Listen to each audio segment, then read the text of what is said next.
Breaking news, আজ রাত 9টার পর দেশের 5 বিভাগে বিশাল কালবৈশাখী ঝড় হওয়ার সম্ভাবনা রয়েছে।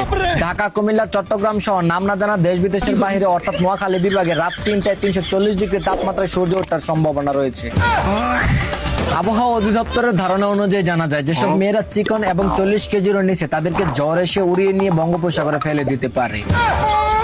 তো দর্শক, যাদের চিকন বন্ধু বান্ধবী এবং গার্লফ্রেন্ড বয়ফ্রেন্ড আছে তাদেরকে মেনশন দিয়ে সতর্ক করে দেওয়ার অনুরোধ জানিয়েছেন ওগান্ডা টিভি। অবশেষে তেল ছাড়াই ট্রাম্পকে আঘাত ভরে দিয়ে জয়ের নিশান উড়ালো ইরান। জানা যায়, খেপা কুত্তা মারার ইঞ্জেকশন দিয়ে ঠিক করা যায়নি যে পাগলকে আজ ইরান তাকে পতনের দিকে নিয়েছে। অন্যদিকে ইসরায়েলের প্রধানমন্ত্রী চুরে কামেল ফিরে বাটপার নেতানিয়াহু গজবতুল্লাহ আলাই, যার আমও গেল সালাও গেল, মধ্যে থেকে ট্রাম্পের মান সম্মান খাইল। ইতিহাস সাক্ষী রইল, বিশ্ব জানোয়ার ট্রাম্প মুসলিম দেশ ইরানের কাছে মাথা নত করলো। এদিকে অস্ত্র মামলা সহ ওসমান হাদি হত্যার প্রধান আসামি ফয়সাল করিমকে 10 বছর শ্বশুর বাড়িতে থাকার নির্দেশ দিয়েছেন মহানগর দায়রা জজ আদালত।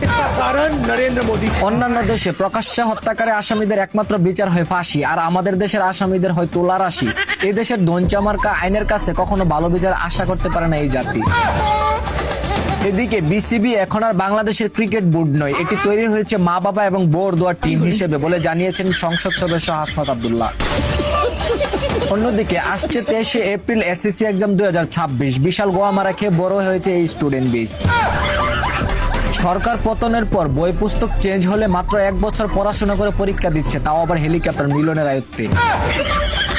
জানা যায়, শিক্ষামন্ত্রীর আদেশ অনুযায়ী পরীক্ষার কেন্দ্রের প্রতিটি হলে সিসি ক্যামেরায় নিয়োজিত এবং সারা বাংলাদেশের নকল এড়াতে হেলিকপ্টার টহল দিলে 100 থেকে 110% শিক্ষার্থী ডাব্বা মারবে বলে জানিয়েছেন ওগান্ডা টিভি। তো দর্শক, আপনারা এতক্ষণ শুনছিলেন ওগান্ডা টিভির সত্য প্রত্যয় এবং হাসি খুশি থাকার সংবাদ। ভালো লাগলে লাইক, কমেন্ট, শেয়ার করে পাশে